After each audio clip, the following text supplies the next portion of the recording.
Hello everyone, welcome to GS tank. GS tank में बहुत बहुत स्वागत है आपका, जहां पे हम डिस्कस कर रहे हैं इंटायर कंप्यूटर साइंस को। और ये क्लास हमारा फुली डेडिकेटेड होता है बीपीएससी 7वां चरण शिक्षक बहाली से। जी हाँ, ये फुली डेडिकेटेड क्लास है। और यदि आप फ्री ऑफ कॉस्ट इस क्लास से जुड़ना चाहते हैं तो सिंपली आप इस चैनल को फॉलो कर लीजिए, यानी कि सब्सक्राइब करके वीडियोस को लाइक और शेयर कर दीजिए यदि आप इसकी तैयारी कर रहे हैं, वो भी अच्छे तरीके से, और अपने तैयारी को आप नया एक डायमेंशंस देना चाहते हैं तो इस चैनल से आप अवश्य जुड़िए। तो बात करते हैं रिकैप की। तो पिछले क्लास में हमने कंप्लीट किया था टपल्स एंड डिक्शनरीज का एमसीक्यू, और उसके पिछले क्लास में हमने टपल्स एंड डिक्शनरी को दो अलग अलग वीडियोस के माध्यम से उसका थ्योरी देखा था। तो अगर आपका कोई भी वीडियो मिस हो गया है थ्योरी पार्ट का या फिर एमसीक्यू पार्ट का, तो आप जाकर उसको सिंपली प्लेलिस्ट में देख सकते हैं। प्रॉपर प्लेलिस्ट क्रिएट किया हुआ है, कहीं से कोई दिक्कत आपको नहीं होने वाला है। तो आज हम बात करेंगे एक नया चैप्टर, यानी कि आज हमारा क्लास होगा वो थ्योरी क्लास होगा, और चैप्टर होगा सोसाइटल इम्पैक्ट, जो एनसीईआरटी का लास्ट चैप्टर है क्लास 11 का, चैप्टर 11। वो आज हमारा स्टार्ट होगा, सोसाइटल इम्पैक्ट, और इसकी थ्योरी क्लास आज होने वाली है। तो इससे पहले हम इस वीडियो में आगे बढ़ें, इस चैनल को सब्सक्राइब कर दीजिए, वीडियो को लाइक कर दीजिए और शेयर कर दीजिए इस वीडियो को आप अपने सभी फ्रेंड्स रिलेटिव के साथ, अगर आपको मेरा वीडियो या मेरा पढ़ाया हुआ आपको अच्छा लगता है तो। और पूरा सेशन को देखने के बाद लास्ट में आप हमें जरूर बताइए कमेंट सेक्शन में कि आपको पढ़कर कैसा लगा, आपको अच्छे से समझ में आ गया, या फिर जैसा भी फीलिंग हो आपको फीडबैक मुझे आप जरूर दीजिए। तो आइए स्टार्ट करेंगे आज हम सोसाइटल इम्पैक्ट, ठीक है, जो कि एक बहुत अच्छा चैप्टर है। और ये जो चैप्टर है आपका वो फुली टेक्नोलॉजी बेस्ड है, फुल्ली टेक्नोलॉजी बेस्ड है। और इस चैप्टर में सिंपली हम लोग पढ़ने वाले हैं, पता है किसके बारे में? अवेयरनेस के बारे में। अवेयरनेस यानी बोले तो जागरूकता के बारे में, कि कैसे कैसे सब अटैक से, जो साइबर अटैक होता है वो सब से बचा जाए, इस सब चीज के बारे में इन्हें इसमें हम लोग पढ़ने वाले हैं। तो अगर बात करते हैं सोसाइटल इम्पैक्ट के स्पेशल हिंदी की, मतलब जो पूरा हिंदी है इसका, एग्जैक्ट हिंदी, वो होता है सामाजिक प्रभाव। सामाजिक प्रभाव, ठीक है। तो आइए पहले देखते हैं कि इस चैप्टर में हमें पढ़ना क्या क्या है। तो इस चैप्टर में सबसे पहले पढ़ना है इसके इंट्रोडक्शन के बारे में, ठीक है। फिर पढ़ना है आपको डिजिटल फुटप्रिंट के बारे में। फिर पढ़ना है डिजिटल सिक्योरिटी और नेटिजन के बारे में। नेटिजन वगैरह क्या होता है हम लोग डिटेल्स में डिस्कस करेंगे जब चैप्टर स्टार्ट करेंगे उस समय। फिर पढ़ना है डाटा प्रोटेक्शन के बारे में, कि आपका डाटा कैसे सिक्योर रखा जाए। फिर साइबर क्राइम के बारे में, जो कि आजकल आप देखते हैं हमारे चारों तरफ की साइबर क्राइम्स काफी बढ़ गए हैं, फिर उसके बारे में पढ़ेंगे। फिर Indian IT act, information technology से रिलेटेड जो एक्ट है उसके बारे में फिर पढ़ेंगे। और इम्पैक्ट ऑन हेल्थ, ये सब चीजों का आपके शरीर पर, आपके स्वास्थ्य पर क्या प्रभाव पड़ता है, इसके बारे में हम इसमें पढ़ेंगे, ठीक है। तो ये टॉपिक्स हैं जो कि इस चैप्टर में हमें पढ़ने हैं, ठीक है। और यदि आप ज्यादा आपको दिक्कत हो रहा है तो आप ज्यादा टेंशन मत लीजिए सिलेबस को लेके, ठीक है। सिलेबस ऑन टाइम कंप्लीट हो जाएगा, कोई भी घबराने की जरूरत नहीं है। अब हम प्लान कर रहे हैं कि एक दिन में 2 वीडियो लाने का, यानी कि अगर चैप्टर थोड़ा सा भी छोटा है तो एक चैप्टर पूरा थ्योरी का और फिर एमसीक्यू सेम डे, ये हम अभी प्लान कर रहे हैं। तो आपको घबराना बिल्कुल भी नहीं है, आपका सिलेबस पूरा कंप्लीट हो जाएगा, आप पूरा भी मत घबराइए, ठीक है। समय तो आने दीजिए, सब कुछ कंप्लीट हो जाएगा। देखिए, इस चैप्टर में हम आपको आगे पढ़ाएं इससे पहले कुछ पॉइंट्स हम आपको बता देना चाहते हैं, ठीक है।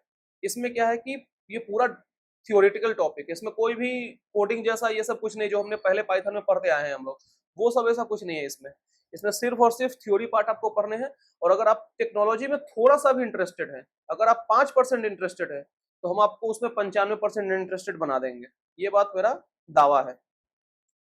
और एक एक लाइन तो खैर हम पढ़कर आपको नहीं समझाएंगे, तो आपको ऑन अ होल हम समझाते चलेंगे, ठीक है। आपको एक एक लाइन उतना डीप में नहीं एक एक लाइन को देखना है, हम आपको इतना पॉइंट्स जरूर समझा देंगे कि आपको सारा क्वेश्चन सॉल्व हो जाए, ठीक है। तो आप मेरी बातों को बस ध्यान से सुनेंगे, ज्यादा एक एक लाइन पे नहीं जाएंगे, आप सिर्फ मेरी बातों को ध्यान से सुनेंगे, ठीक है। तो जो जो मेन पॉइंट है उसको हम आपको बताते चलेंगे। तो applications of digital technologies have redefined and involved all sphere of human activities. आजकल आप देखते हैं कि जो डिजिटल टेक्नोलॉजी है वो कितना आगे बढ़ चुका है, ठीक है।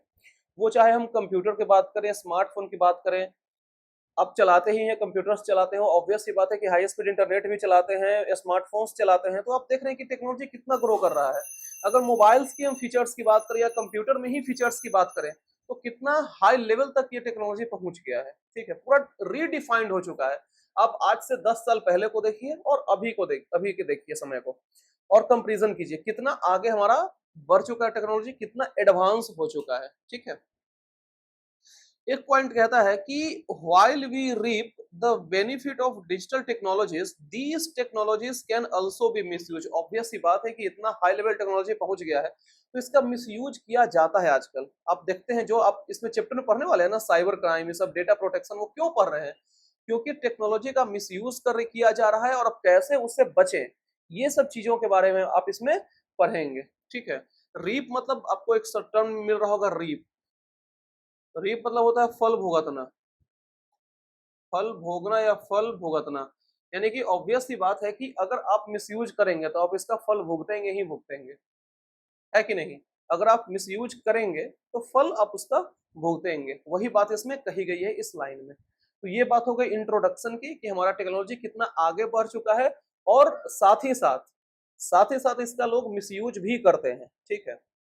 कुछ गलत तरीके से इसमें यूज करते हैं जिसको मिसयूज हम लोग बोलते हैं, ठीक है। अगला जो टॉपिक है हमारा वो है क्या? Digital footprint. क्या है? Digital footprint. फुटप्रिंट तो आप समझते हैं ना, पैरों के निशान। तो वो अगर डिजिटली अगर कहीं पड़ रहा है, पैरों के निशान, ये फुटप्रिंट सिर्फ एक टर्म यूज किया गया है, लेकिन बात हो रही है छाप छोड़ना।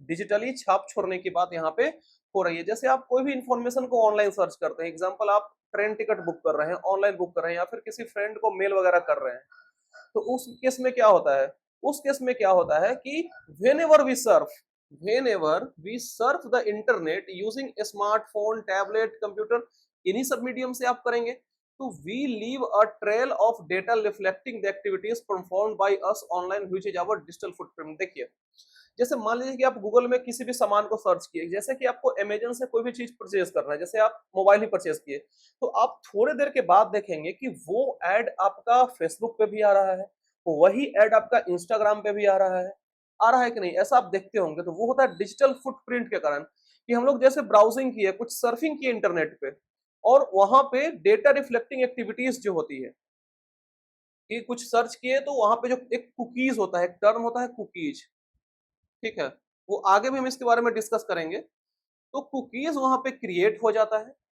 कुकीज क्रिएशन के कारण होता क्या है कि वो आपको जहां जहां आप कनेक्टेड है, आई एम डैम श्योर कि आप जो अमेजन का अकाउंट बनाए होंगे वो किसी ईमेल आईडी से बनाए होंगे, जो इंस्टाग्राम का अकाउंट होगा वो उसी सेम ईमेल आईडी से लिंक होगा, फेसबुक का भी कुछ इसी तरीके से होगा। तो वो जो ऐड का आप कारण देखते हैं ना, वो जस्ट कुकीज क्रिएशन है। क्योंकि जो आप इंटरनेट पे सर्फिंग करते हैं, ब्राउजिंग करते हैं using your smartphone, tablets, computer, तो वो वहां पे कुकीज क्रिएट होता है, और उसी के कारण आप उसका ऐड जो है, जो चीज आप सर्च किए हैं, वो हर जगह आपको दिखाई पड़ता है, ठीक है। पॉइंट क्लियर है यहां तक?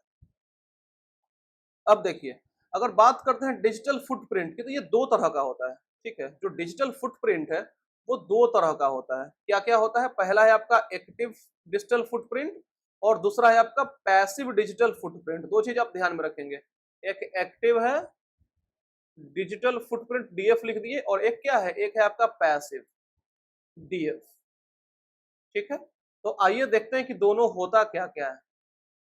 थोड़ा सा हम बुक का रेफरेंस लेंगे ही, ऑब्वियस सी बात है, क्योंकि टॉपिक तो हम यहीं से उठाने हैं ना। भले ही आपको हम अपना भाषा में समझा देंगे, लेकिन जो टॉपिक है वो तो यहीं से लेंगे।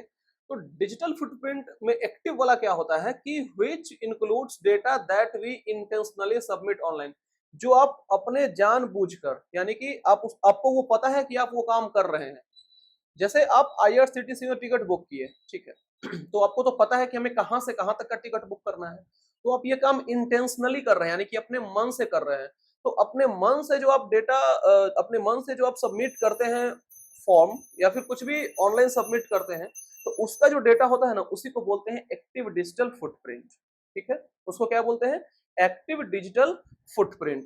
This would include email we write, जो कि आप इंटेंशनली किसी को मेल भी भेजते हैं, अगर आप कॉर्पोरेट में काम कर रहे हैं तो ऑब्वियस सी बात है कि दिन में 8-10 मेल आप करते ही होंगे, तो वो भी एक्टिव डिजिटल फुटप्रिंट में ही इंक्लूड है।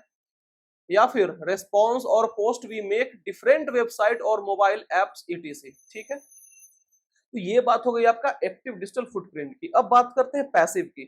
तो the digital data trail we leave online unintentionally. देखिए होता क्या क्या है कि कभी कभी आप किसी वेबसाइट पे विजिट कर रहे हैं इंटेंशनली, और गलती से किसी पे क्लिक हो गया, आप ना चाहते हुए भी उस पे क्लिक हो गया। होता है कभी कभी कि माउस इधर उधर चला जाता है और क्लिक अनइंटेंशनली उस पे हो जाता है।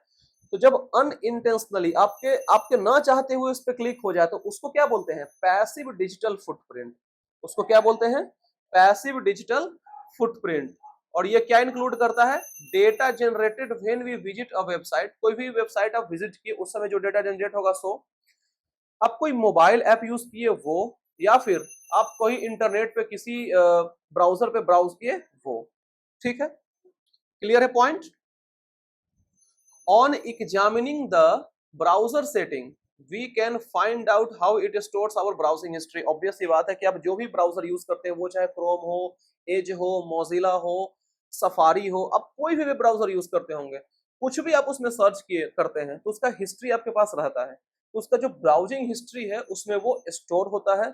जो मैंने आपको अभी कुकीज समझाया वो होता है, password, autofills and many other types of data, बहुत अलग अलग तरह के डेटा है वो स्टोर होते हैं। अगर आप ब्राउजिंग करते हो तो कभी आप हिस्ट्री खोल के अपना देखिएगा, अगर नहीं देखे होंगे आपको सब कुछ हूबहू वहां पे मिल जाएगा। सेटिंग में जाएंगे तो आपको कुकीज भी दिख जाएगा, और वहां पे ऑप्शन भी क्लियर आता है क्लियर करने के लिए कि क्लियर कुकीज। तो जब कुकीज आप क्लियर कर देते हैं ना, तो उससे क्या होता है ना कि जो आप सर्च करते हैं वो उसको उस समय के लिए पता नहीं होता है। देखिए ऐसा आप मत सोचिए कि कुकीज क्लियर कर दिए तो सब कुछ हट गया, नहीं, वो तो उसके जो ब्राउजर आप यूज कर रहे हैं उसके सर्वर पे तो स्टोर है ही, लेकिन आपको सामने से नहीं दिख रहा है, आपके ब्राउजर में वो नहीं दिख रहा है, इसीलिए वो आपको पता नहीं चल रहा है, लेकिन वास्तव में वो होता है। तो कुकीज क्लियर कर भी देते हैं तो कभी कभी ऐसा होता है कि वही सेम एड आपको इंस्टाग्राम, फेसबुक पे कभी कभी दिख जाता है, ठीक है। हम आपको बार बार बोल रहे हैं, बातों को ध्यान से सुना कीजिए, एकदम सुनते रहिए ध्यान से, ठीक है, आपको सब कंसेप्ट आपका क्लियर हो जाएगा, ठीक है। Beside browser most of our digital footprint are stored in server. अभी मैंने जस्ट बात किया सर्वर पे कि आप यहाँ पे कुकीज क्लियर कर देते हैं तो ये आपके एंड पे क्लियर हो गया, लेकिन अगर आप मान लीजिए कि ब्राउजर यूज करते हैं क्रोम, तो वो जो गूगल का सर्वर है वहां से तो क्लियर नहीं होगा ना, वहां तो आप जाकर क्लियर नहीं करेंगे, तो वे सर्वर पे भी स्टोर होता है where the applications are hosted, जहां जिसके थ्रू एप्लीकेशन को होस्ट किया जाता है, जो उसका होस्ट होता है वो एप्लीकेशन को होस्ट करता है, ठीक है। यहां तक पॉइंट क्लियर है?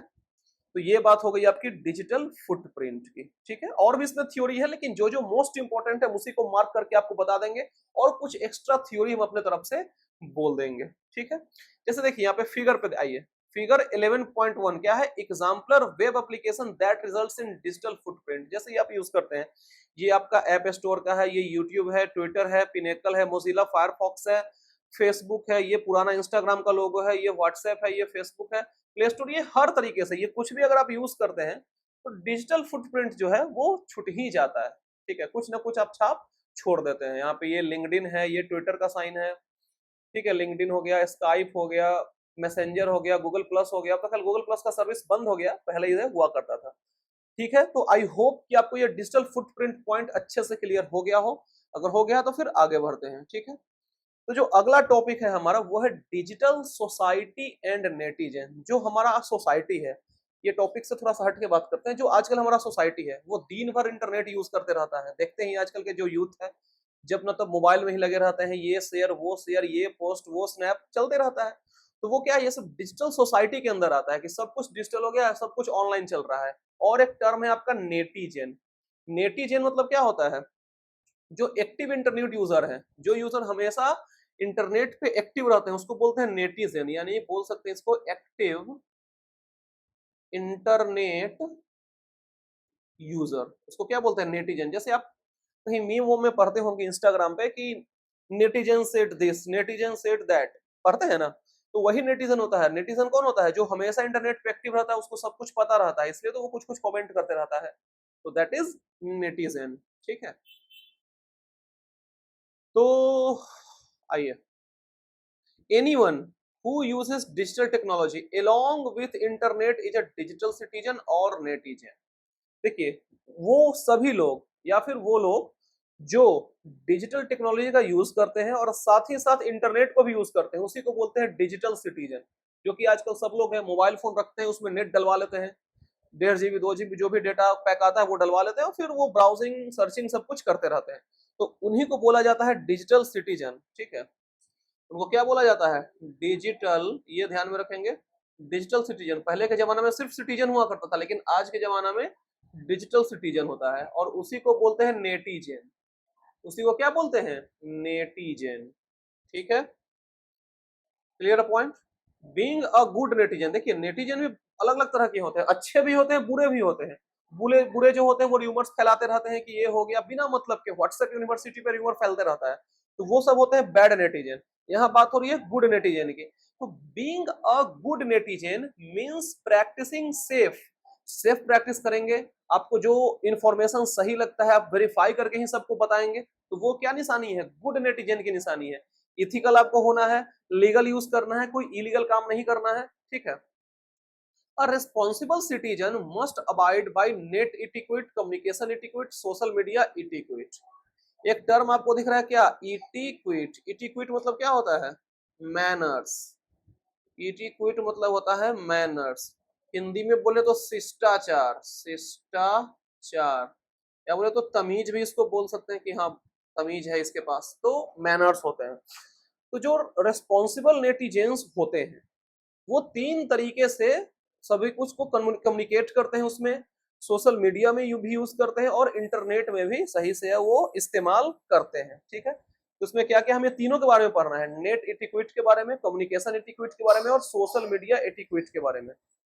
ठीक है, आई रिपीट, जो रिस्पॉन्सिबल नेटिजन होते हैं, ठीक है, जो रिस्पॉन्सिबल नेटिजन होते हैं वो क्या करते हैं? जो नेट इटिक्वेट यानी कि जो इंटरनेट अगर आप वो यूज करते हैं तो उसके शिष्टाचार को मेंटेन करते हैं, उसके मैनर्स को मेंटेन करते हैं।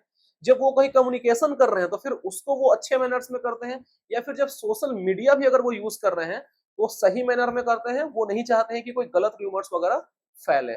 ठीक है, तो आई होप यहां तक आपको पॉइंट क्लियर हो गया हो। तो अगर क्लियर है यहां तक तो अब बात करते हैं सबसे पहले क्या?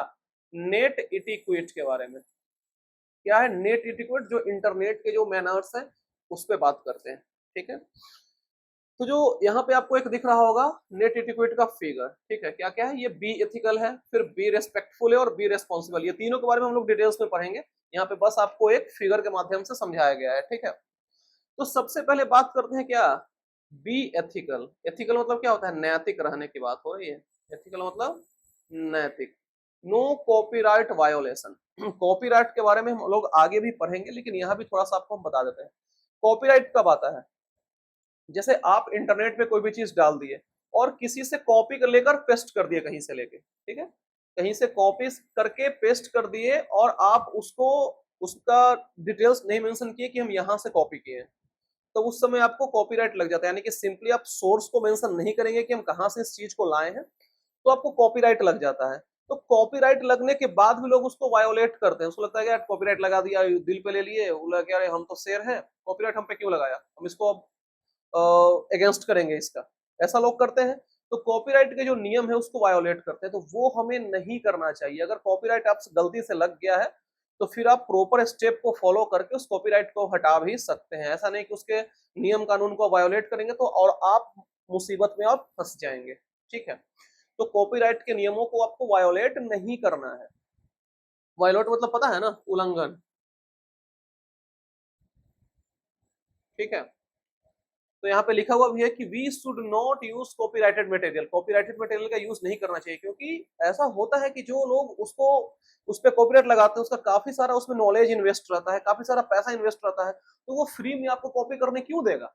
ऑब्वियस सी बात है कि कोई अगर अपना बुद्धि लगाकर कोई भी चीज को तैयार किया है, पैसा उसमें इन्वेस्ट किया है, तो आपको फ्री में क्यों वो देगा? तो आप या तो उसको पैसा दीजिए, नहीं तो उसका सोर्स मेंशन करिए। ये सब होता है ना। तो we should not use copyrighted material without the permission of creator और ऑनर। ऑनर या क्रिएटर के परमिशन के बिना आप उसको यूज नहीं कर सकते। ठीक है, और वही सब दिया हुआ है कि file streaming, audio, video, downloading image, हर कुछ में कॉपीराइट आ सकता है। ऐसा नहीं कि इसी चीज में आएगा, हर कुछ में कॉपीराइट आ सकता है। अगला है share the expertise. Share the expertise करने का क्या मतलब है कि आपको जो नॉलेज है, ठीक है, मतलब पॉजिटिव वे में, आपके पास जो नॉलेज है, आप जिस चीज में एक्सपर्ट है उस चीज को आप शेयर कीजिए, ठीक है। जैसे हम आपको इस चैनल पे आप पढ़ा रहे हैं आपको, ठीक है, तो मैं आपको अच्छा इन्फॉर्मेशन शेयर कर रहे हैं। It is good to share information and knowledge. अगर हमको पता नहीं रहता या फिर हमको कुछ नहीं पता रहता, हम क्यों आपके साथ शेयर करते हैं? थोड़ा बहुत जो पता है वो आपके साथ हम शेयर कर रहे हैं। इसी को बोलते हैं कि share the expertise on internet so that other can access it. तो आप एक्सेस इसको कर रहे हैं, जैसे हम आपको वीडियो डाल रहे हैं जीएस टैंक चैनल पे, मुझे जो भी पता है हम उसको रिकॉर्ड करके वहां पे डाल रहे हैं, फिर आप उसको एक्सेस कर रहे हैं, फिर कुछ इंफॉर्मेशन आप भी गैदर कर रहे हैं। तो ये बात किसकी हो गई? शेयर द एक्सपर्टीज की, ठीक है। The information shared should be true and unambiguous. जो भी इंफॉर्मेशन शेयर की जा रही है वो सच्ची हो, ट्रू हो और अनएम्बिग्यूअस मतलब साफ सुथरा हो। ऐसा नहीं कि कुछ उल्टा सीधा कंटेंट डाल दिया गया। साफ सुथरा हो, स्पष्ट हो, ठीक है, वो क्या हो जाएगा? अनएम्बिग्यूअस। और जो डेटा आप गैदर कर रहे हैं, जो आदमी एक्सपर्टीज अपना शेयर कर रहा है, वो जो डेटा गैदर कर रहा है वो मेक श्योर की ऑथोराइज्ड सोर्स से हो। तो यहाँ पे आप एक पॉइंट ये लिख देंगे कि डेटा शुड बी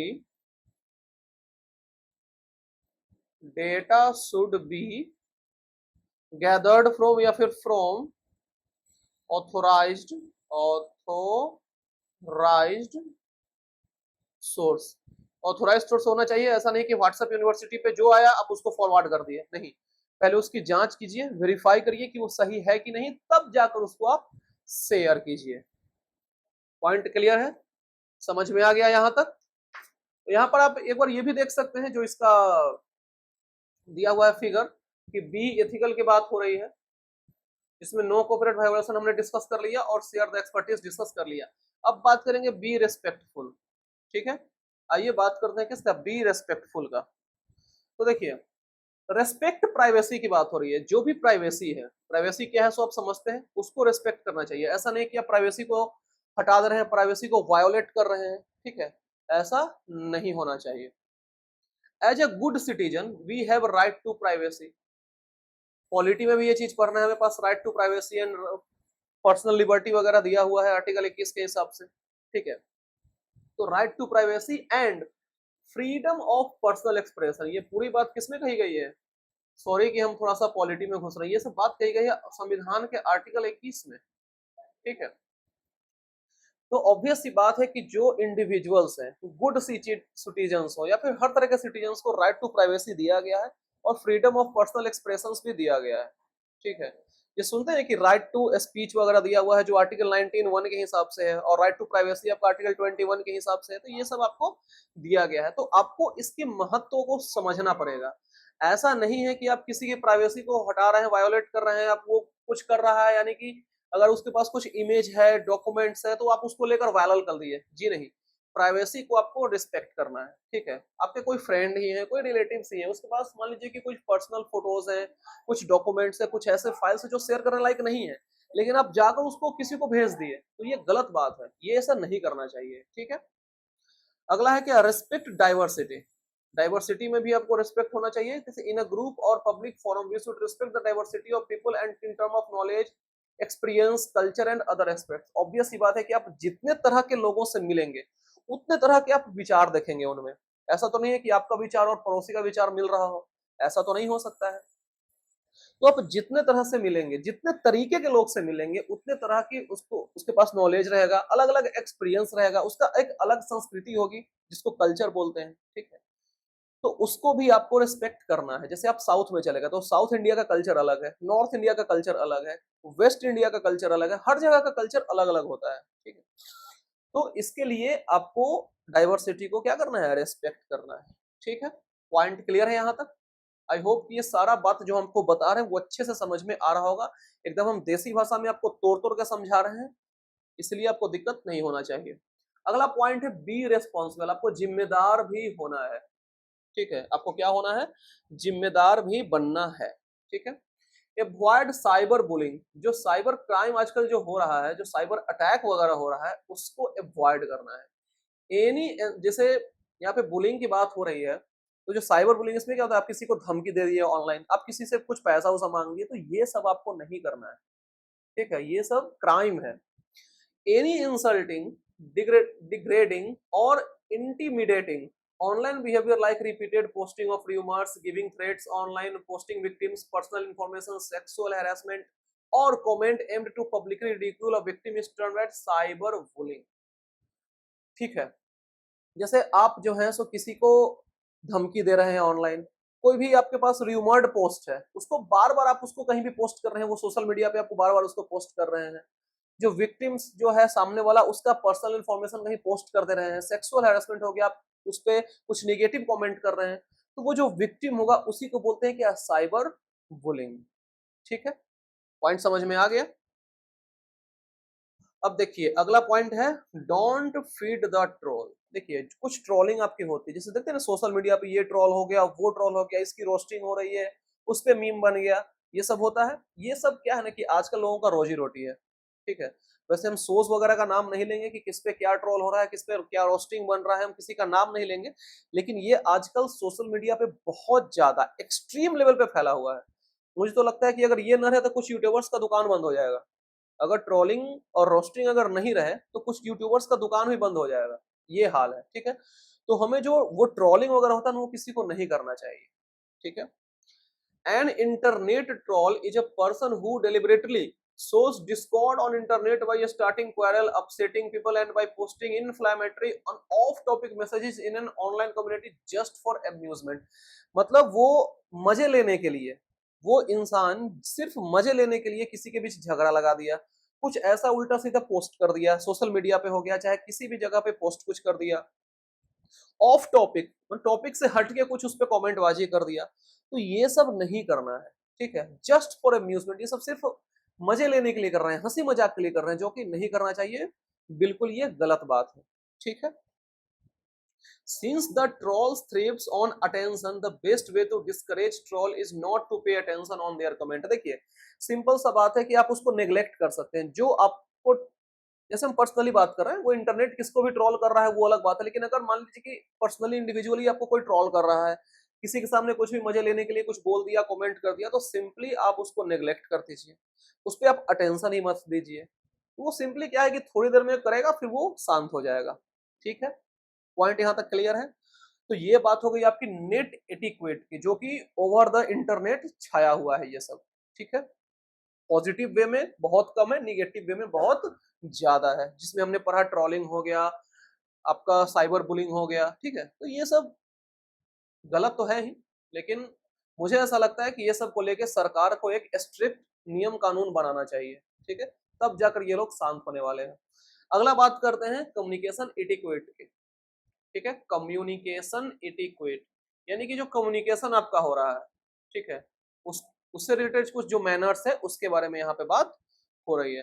जैसे डिजिटल कम्युनिकेशन में क्या क्या होता है, आपका ईमेल होता है, कुछ टेक्सटिंग हो गया, instant messaging, talking on sale phone, audio video conferencing, ये सब आपका हो गया। ठीक है, तो यहाँ पे बात है कि सबसे पहला जो पॉइंट है क्या, वो बी प्रेसाइज। ठीक है, कम्युनिकेशन एटिक्वेट में क्या क्या पॉइंट है, be precise, be polite, be credible, respect data limit और रेस्पेक्ट टाइम। ये 5 चीजों के बारे में हमें इसमें पढ़ना है। ठीक है, कम्युनिकेशन में सिंपली क्या होता है कि इंफॉर्मेशन और आइडियाज का क्या होता है, एक्सचेंज होता है, दैट्स सिंपली कम्युनिकेशन। अगर आप सही से कम्युनिकेशन कर रहे हैं, गुड कम्युनिकेशन की बात कर रहे हैं अगर ईमेल पे, तो अगर आप किसी कंपनी में काम कर रहे हैं तो ऑब्वियस सी बात है कि आप अच्छा मेल ही भेजेंगे। अगर किसी क्लाइंट को आप उल्टा सीधा मेल भेज देंगे तो पूरा कंपनी पे असर पड़ जाएगा, तो वो तो कंपनी आपको निकाल देगा। तो उस केस में तो आप अच्छा कम्युनिकेशन करेंगे। हो सकता है कि दोस्त के साथ थोड़ा हंसी मजाक आप कर रहे हैं, लेकिन वो भी नहीं करना चाहिए। ठीक है, जो कि निगेटिव वे में हो गया या फिर हेटफुल कमेंट हो गया, वो सब नहीं करना चाहिए। तो जो अच्छा कम्युनिकेशन होता है, जो गुड कम्युनिकेशन होता है, वो बस आपका एक प्रिसाइज जो होता है वो मेंटेन रखता है, यानी कि जो कम्युनिकेशन आपका हो रहा है वो एकदम सही होना चाहिए, कुछ भी उसमें उल्टा सीधा निगेटिव थॉट्स नहीं होना चाहिए।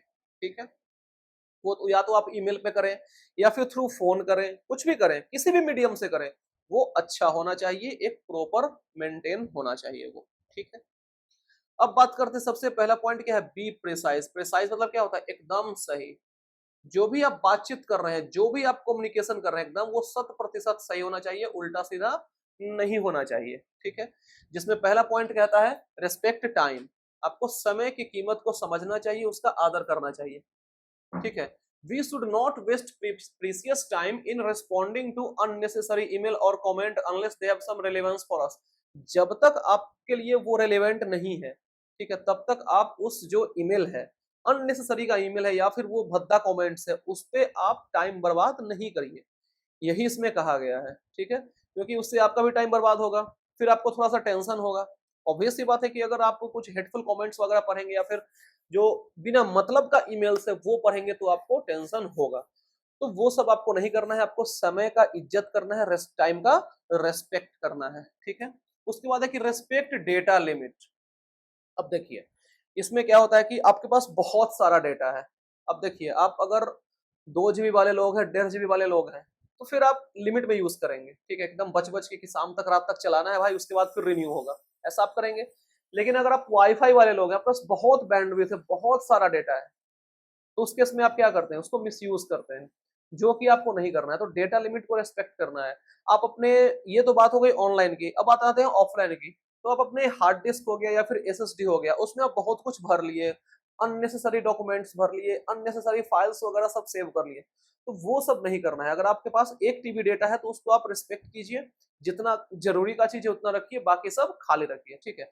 आजकल लोग क्या करते हैं कि फाइल कंप्रेस करके उसको गूगल ड्राइव पे भेज दिए, जो क्लाउड सर्विस की बात हो रही है, वन ड्राइव पे भेज दिए, याहू ड्रॉप बॉक्स हो गया, इसमें और कुछ मिसिंग है, आपका आई क्लाउड हो गया, ये सब में आप भेज देते हैं, ठीक है। तो ये सब आपको नहीं करना है, आपको डेटा का रेस्पेक्ट करना है, डेटा लिमिट आपको उसको सही से यूज करना है डेटा को, ठीक है। जितना आपके पास जरूरत है, जितना जरूरी है उतना ही चीजों को आप वहां पे ट्रांसफर करिए, वो तो आपके लोकल्स में हो तो या फिर क्लाउड स्टोरेज हो तो। ये बात हो गई बी प्रिसाइज की, ठीक है। यहां तक पॉइंट क्लियर है। तो अगला है आपका बी पोलाइट। ऑब्वियस सी बात है, पोलाइट मतलब क्या है कि आपको आराम से बात करना है, एकदम नरम भाव से बात करना है। अगर आप कम्युनिकेशन किसी से कर रहे हैं तो आपको एकदम पोलाइट रहना है, ऐसा नहीं कि आपको रूडनेस दिखाना है, कोई रूड शब्द का यूज करना है ताकि सामने वाले को अच्छा नहीं लगे, तो ऐसा नहीं करना है, आपको एकदम पोलाइट बन के रहना है। वही बात यहाँ पे लिखा हुआ है कि whether the communication is synchronous happening in real time like chat, video call और asynchronous like email, forum, comments, we should be polite and non aggressive in our communication. वो चाहे किसी भी तरह का कम्युनिकेशन हो, वो चाहे सिंक्रोनस हो या एसिंक्रोनस हो, आपको पोलाइटनेस दिखाना है, ठीक है।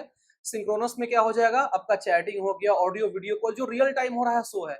और एसिंक्रोनस में क्या है, आप ईमेल कर दिए, कमेंट कर दिए किसी पोस्ट पे या फिर कोई फॉरम पोस्ट है, वो सब, ठीक है। तो पोलाइट आपको रहना है ओवरऑल, ठीक है। अगला है बी क्रेडिबल। क्रेडिबल मतलब क्या होता है, विश्वसनीय।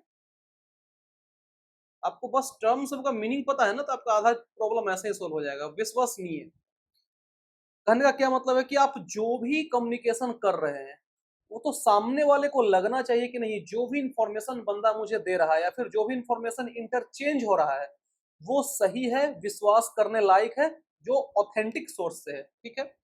We should be cautious while making a comment. Obvious सी बात है कि आपको सोच समझ के कमेंट करना है, वो चाहे कमेंट कर रहे हो तो, रिप्लाई कर रहे हो तो, किस कोई मेल लिख रहे हो तो, या फिर कोई फॉर्म पोस्ट कर रहे हो तो।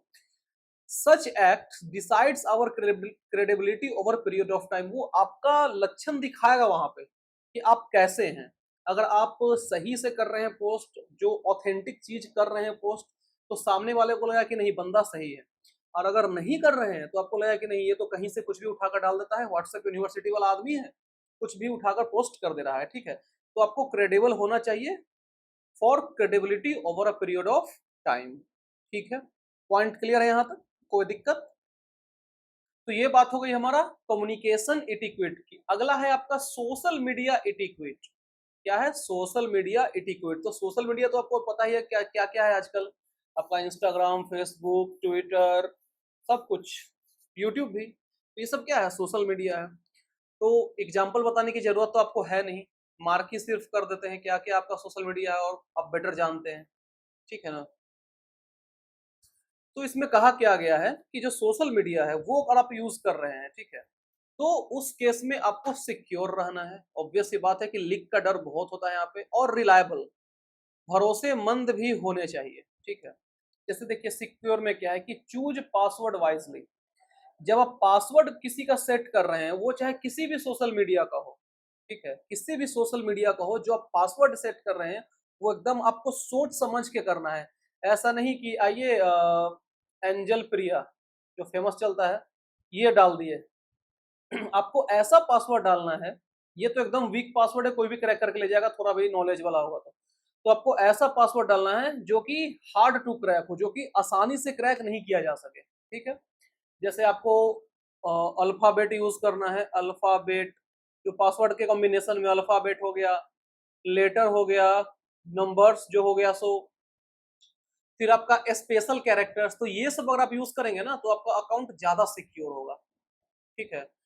अभी आपको हम लेवल ऑफ सिक्योरिटी नहीं पढ़ा रहे हैं कि WEP हो गया, WPA2 हो गया, WPA2 PSK हो गया, तो ये सब आपको हम नहीं पढ़ा रहे हैं, ये थोड़ा ज्यादा हाई लेवल का चीज है, ये सब टाइप्स ऑफ सिक्योरिटी में आता है, तो वो सब आपको नहीं पढ़ना है। आपको सिंपली क्या है कि पासवर्ड को एकदम सोच समझ के चूज करना है। अगला है कि know who you be friend. आप किससे किसी से दोस्ती कर रहे हैं या फिर किसी से बातचीत कर रहे हैं, किसी से चैटिंग कर रहे हैं, तो आपको ये पता होना चाहिए कि सामने वाला जो है ना उसको हम जान रहे हो। किसी स्ट्रेंजर से चैट वगैरह नहीं करना चाहिए, क्योंकि अगर आप कुछ इंफॉर्मेशन शेयर कर देते हैं अपने स्ट्रेंजर से तो फिर आप मुश्किल में फंस जाएंगे, जो कि अक्सर लोग फंसते हैं, ठीक है। आप सुनते ही होंगे अक्सर लोग फंसते हैं। तो जिससे आप दोस्ती कर रहे हैं उससे सोच समझ के करिए, वो रियल हो। या तो ऐसा भी होता है कि आप किसी लड़की से चैटिंग कर रहे हो, बाद में पता चलता है कि वो लड़का है, किसी लड़का से कर रहे हैं, बाद में पता चलता है लड़की है, ऐसा होता है। तो जो ओरिजिनलिटी है वो आपको पता होने चाहिए, ठीक है। अगला पॉइंट है कि बिहेवियर ऑफ फेक इंफॉर्मेशन। जो गलत खबरें हैं उससे आपको सावधान रहने की जरूरत है। कहने का मतलब है कि व्हाट्सएप यूनिवर्सिटी सबसे बढ़िया एग्जांपल है। व्हाट्सएप यूनिवर्सिटी, कुछ भी मैसेज आता है बिना सोचे समझे लोग उसको फॉरवर्ड कर देते हैं, न न उसको एक बार एनालिसिस करते हैं कि उसमें कहा क्या गया है, न उसको एक बार सर्च करके देखते हैं गूगल पे ये बात रियल भी है या नहीं। वो सिंपली क्या करते हैं कि हाँ ये चीज आ गया, चलिए इसको फॉरवर्ड कर देते हैं, बाकी लोग को भी जना देते हैं। लेकिन उससे होता क्या है ना कि बाकी लोग भी टेंशन में आ जाते हैं। आपको तो मजा आता है फॉरवर्ड करने में, लेकिन बाकी लोग को प्रॉब्लम हो जाता है, ठीक है। तो जो आप फेक इन्फॉर्मेशन फैलाते हैं किसी भी यूनिवर्सिटी पे, वो चाहे व्हाट्सएप हो चाहे बाकी किसी भी, तो आप सोच समझ के करिए, इन्फॉर्मेशन गलत मत फैलाइए, ठीक है। रिलायबल का कहने का मतलब है कि थिंक बिफोर यू अपलोड। जैसे हम वीडियो ही अपलोड करते हैं, ठीक है, तो हम सोच समझ के अपलोड करते हैं कि क्या कंटेंट है, क्या इस जो तैयारी कर रहे हैं जो स्टूडेंट्स उसके लिए क्या रेलेवेंट है, वो सोच समझ के हम कंटेंट क्रिएट करते हैं। ऐसा नहीं कि कुछ भी हो जाए, दो चार वर्ड बोल दिए और बात हो रहा है यहाँ पे एनसीईआरटी का तो हम पढ़ा रहे हैं कुछ और नहीं। जो भी आप अपलोड कर रहे हैं वो सोच समझ के अपलोड करिए कि सामने वाले के लिए वो सही है या नहीं, जो भी उसको देखने जा रहा है वो सही है या नहीं, ठीक है। जो भी कंटेंट है, यहाँ पे कंटेंट की बात हो रही है, ठीक है, सिंपली कंटेंट की बात हो रही है। तो जो अपलोड आप कर रहे हैं वो रिलायबल है या नहीं, वो आपको चेक करना पड़ता है, ठीक है। अब तो ये बात हो गया किसका, बी सिक्योर का, बी रिलायबल का। तो हम आपको समझा दिए कुछ वर्ड्स में, आइए थोड़ा सा देखते हैं इसके अंदर में कि क्या क्या लिखा हुआ है। पहला है चूज पासवर्ड इजिली। बताने का तो अंदर में जरूरत है नहीं, सब कुछ आपको हम बता ही चुके हैं कैसे कैसे पासवर्ड रखना है। Know who you be friend, किसको दोस्त बनाना है सोच समझ के बनाना है, ठीक है। गलत खबरों से सावधान रहना है, वो भी हम आपको बता दिए हैं। रिलायबल में क्या है कि सोच समझ के अपलोड करना है, आपको सोचना है पहले कि क्या हम अपलोड कर रहे हैं। ऐसा नहीं कि जो मिला कुछ भी लेके पटक दिए सर्वर पे, ऐसा नहीं करना है, ठीक है, ठीक है। अब आता है डेटा प्रोटेक्शन के। आपका जो डेटा है, ठीक है, वो बहुत कीमती है। जो डेटा है ना वो बेस कीमती है, ये बात आप ध्यान रखेंगे। बहुत कीमती डेटा होता है, तो इसको प्रोटेक्ट करना भी आपकी जवाबदेही है, ठीक है। यानी कि जो भी डेटा आपके फोन में है वो आप नहीं चाहेंगे, कभी नहीं चाहेंगे कि वो किसी के पास चला जाए या फिर लीक हो जाए। कभी ऐसा आप चाहेंगे? कभी नहीं चाहेंगे, ठीक है। तो क्या है कि इन द डिजिटल एज, आजकल का जो डिजिटल एज है, डेटा और information protection is mainly about the privacy of data stored digitally. जो भी डिजिटली आपका डेटा स्टोर होता है उसके प्राइवेसी का मुद्दा है। ऑब्वियस सी बात है कि डेटा है सो उसको सिक्योर रखना जरूरी है। पूरा बात किसकी है, प्राइवेसी का बात है, ठीक है। अब देखिए अगला पॉइंट है कि privacy of sensitive data can be implemented by encryption authentication and other secure method to ensure such data is accessible only to the authorized user and is for legitimate purpose। देखिए, जो आपका data का secure होगा, यानी कि जो privacy होता है डेटा का, वो डेटा नॉर्मल हो या फिर सेंसिटिव हो या फिर किसी भी तरह का डेटा हो, वो डेटा आपके लिए बेशकीमती है, प्रीसियस है। ये बात आप ध्यान में रखेंगे। तो उसको आप इंप्लीमेंट कैसे करेंगे, लागू कैसे करेंगे प्राइवेसी को? इंक्रिप्शन के थ्रू। इंक्रिप्शन क्या होता है? Plain text to cipher text, वो एक अलग कंसेप्ट है इंक्रिप्शन का। वो हम पहले भी आपको साथ बताए हैं एक बार इंक्रिप्शन के बारे में। अगर आप शुरू से फॉलो कर रहे होंगे तो आपको इंक्रिप्शन पता होगा। यानी कि बातचीत जो होता है, जो नॉर्मल कन्वर्सेशन, उसको कोड में कन्वर्ट कर देना, ठीक है, जो ताकि जो नॉर्मल यूजर है वो आसानी से उसको नहीं समझ पाएगा। That's encryption. अगला है ऑथेंटिकेशन। ऑथेंटिकेशन में क्या आता है कि आप क्रेडेंशियल यूज करते हैं। अब जो क्रेडेंशियल में आप पासवर्ड रखेंगे वो हाईली सिक्योर पासवर्ड रखेंगे।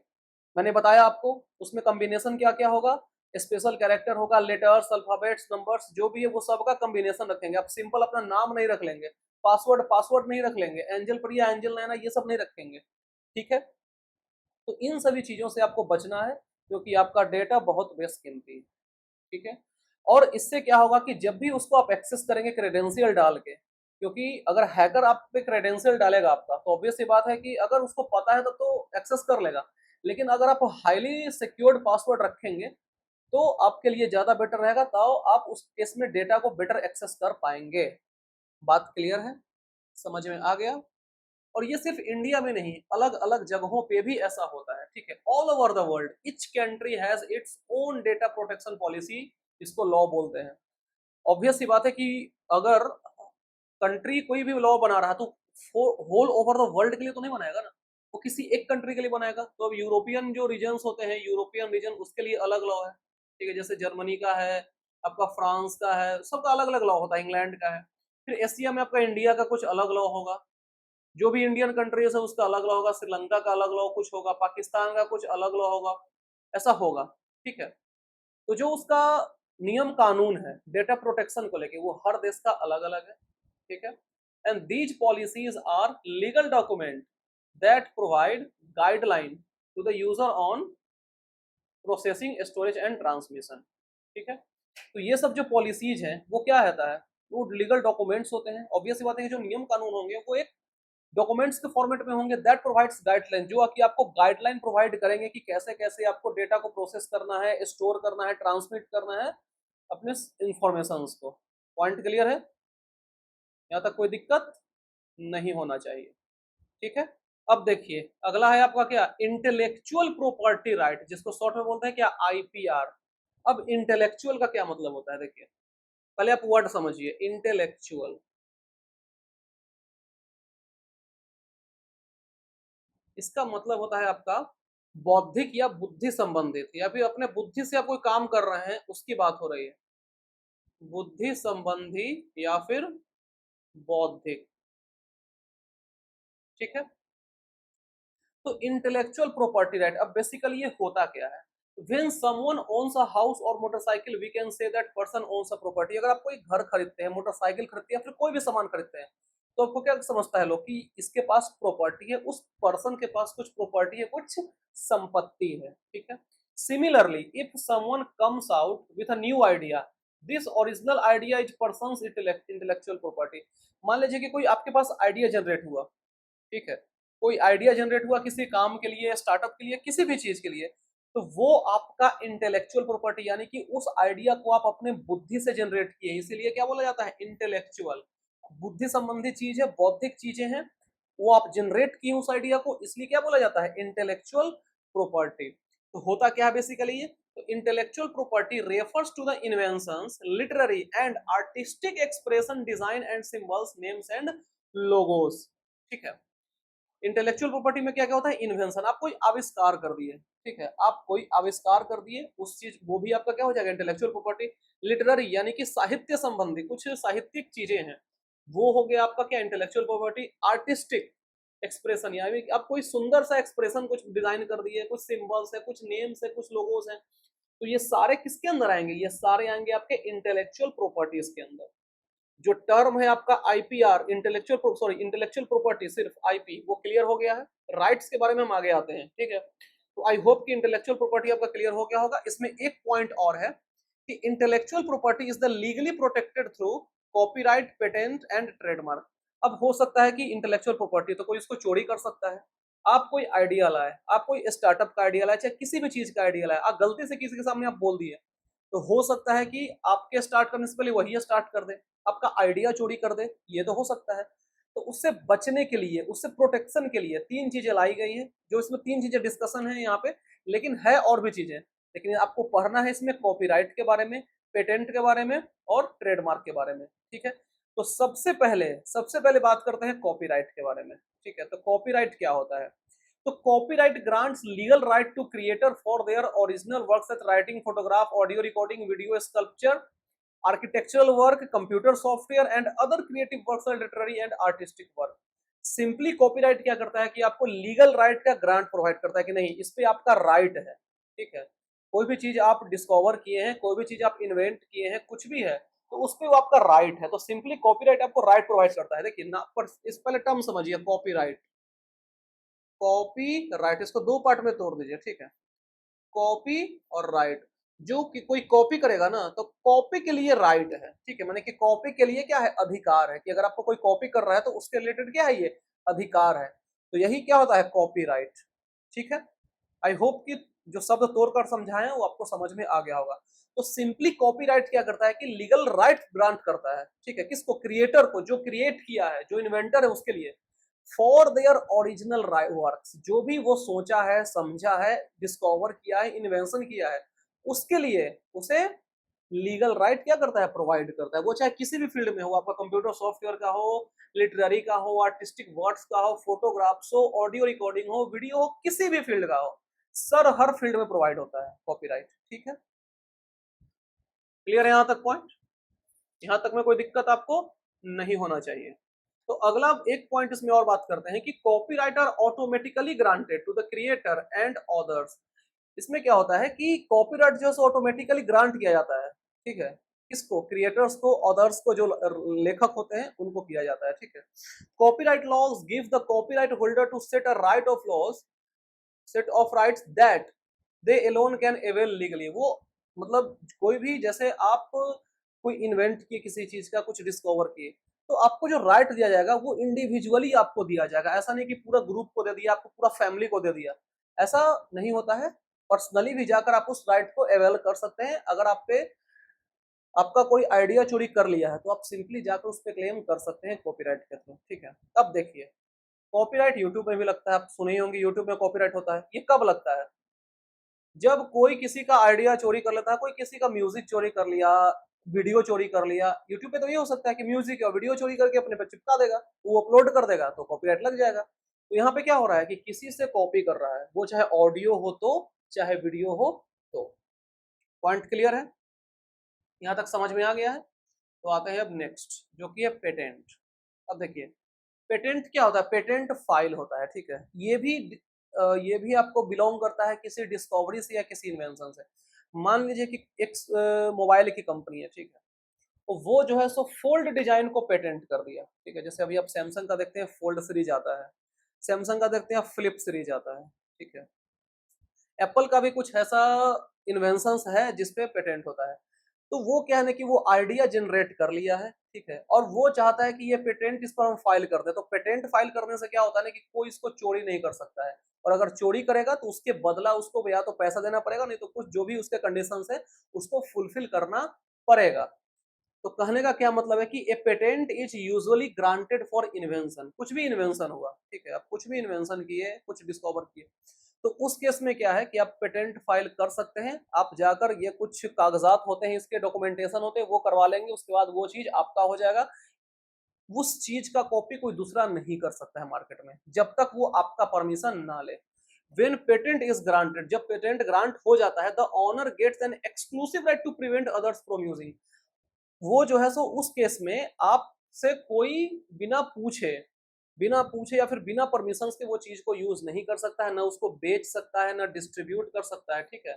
द प्रोटेक्टेड इन्वेंशन, वो एकदम पूरा प्रोटेक्टेड मोड में आ जाता है, ठीक है। ज्यादा हर कुछ हम एक एक लाइन नहीं पढ़ाएंगे, जो जो इंपॉर्टेंट है, मोस्ट इंपॉर्टेंट है, वो सब कवर कर देंगे। और पढ़ाने का जरूरत भी नहीं है, जितना हम बोल रहे हैं उतना आप सुन के समझ लेंगे ना, उसके बाहर सब क्वेश्चन बन जाएगा, उसके बाहर कुछ क्वेश्चन नहीं आने वाला है, ठीक है। अगला क्या है? ट्रेडमार्क। ट्रेडमार्क क्या होता है? आप देखते हो ना कि TM लिख के घेरा हुआ रहता है, ये क्या होता है? ट्रेडमार्क होता है। और होता क्या है trademark? It includes any visual symbol, word, name, design, slogan, label, etc। इसमें क्या क्या हो सकता है ट्रेडमार्क में? कोई सिंबल हो सकता है, कोई वर्ड हो सकता है, कोई नाम हो सकता है, कोई डिजाइन, स्लोगन, लेबल, कुछ भी हो सकते हैं जो कि डिस्टिंग्विश करते हैं क्या? द ब्रांड और commercial enterprise from other brands और कमर्शियल एंटरप्राइजेस, किसी एक ब्रांड से किसी दूसरे ब्रांड के लिए, ठीक है, वो क्या होता है? उसमें डिस्टिंग्विश होता है, दोनों में डिफरेंस पता चलता है कि ये ब्रांड है और ये ब्रांड है, ठीक है। जैसे मान लीजिए कि यहाँ पे नाइक का एग्जांपल लिखा हुआ है, ठीक है, तो नाइक का स्पेलिंग क्या है? NIKE।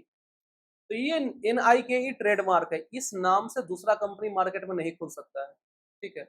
अगर मान लीजिए कि इस नाम से कोई दूसरा NIKE ही खोल दिया तो फिर ये इस पे क्लेम कर सकता है, ठीक है, इस पे आराम से क्लेम करके और सू कर सकता है इस कंपनी को, ठीक है, क्योंकि ये ऑलरेडी इसका ट्रेडमार्क है नाइक। और एक इसका टिक रहता है, ठीक है, जिसका लोगो क्या होता है? एक टिक होता है, ठीक है। तो कोई भी कंपनी अब ये टिक को यूज नहीं कर सकती है एज अ सिंबल, क्योंकि इस पे क्या है? नाइक का ट्रेडमार्क, ठीक है। अब कोई मान लो कि खोल रहा है NIKE, यहाँ पे लिखा हुआ है, ठीक है, NIKE। For example confusing brands लेकिन can't be used forever, it may be possible to apply for Nike trademark for unrelated goods like notebooks. अब नोटबुक वगैरह चीजें हैं, ठीक है, जो ज्यादा बड़ा स्केल पे नहीं है। तो कभी कभी केस में क्या होता है ना कि आप किसी नकली दुकान में जाते हैं, नकली इन द सेंस की जहाँ पे जनरल चीजें मिलते हैं, ज्यादा कुछ ब्रांडेड शोरूम नहीं, तो वहाँ पे मिलते जुलते नाम मिल जाते हैं आपको, ठीक है, तो वहां पे उतना नहीं देखा जाता है। लेकिन अगर बड़ा आउटलेट खोल दिए, बड़ा शोरूम खोल दिए, तो उस केस में आप पर कंपनी सू कर सकती है। नहीं तो आप देखते होंगे कोई लोकल जगह पे, अगर आप पटना में रहते हैं तो कहीं भी लोकल जगह पे जाएंगे तो वहां पे आपको NIKE नाम से ही दिख जाएगा, एडिडास नाम से ही दिख जाएगा, ठीक है, तो उसमें उतना नहीं होता, वो डुप्लीकेसी रहता है। लेकिन कोई बड़ा आउटलेट इस नाम से फर्जी नहीं खोला जा सकता है, ठीक है। बात समझ में आ गया? ट्रेडमार्क। अब बात करते हैं violation of IPR। Intellectual property right है, उसका वायोलेशन भी किया जा सकता है, होता ही है, तभी तो टॉपिक पढ़ना है आपको। वायोलेशन भी उसका होता है, यानी कि वायोलेशन मतलब क्या होता है? उल्लंघन, IPR का उल्लंघन। Violation of intellectual property right may happen in one of the following में, किसी वे पर हो सकता है। पहला है प्लेजियरिज्म। पहला क्या है आपका? प्लेजियरिज्म। इसका हिंदी होता है साहित्यिक चोरी।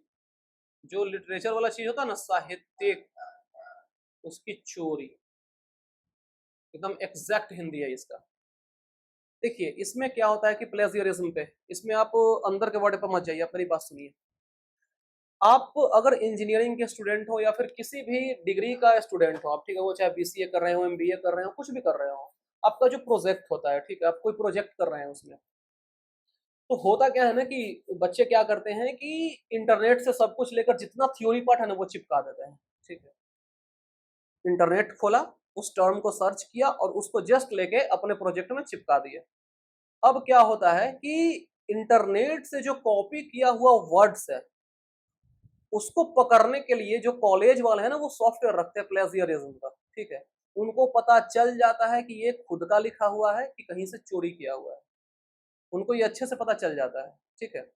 और अब आपको बता दें कि किसी किसी कॉलेज में 10% से ज्यादा प्लेजियरिज्म अलाउ नहीं होता है। अगर 10% आप एक्सीड करते हैं तो फिर आपका हो सकता है कि वो प्रोजेक्ट को जो लिखा हुआ थ्योरी उसको रिजेक्ट कर दें।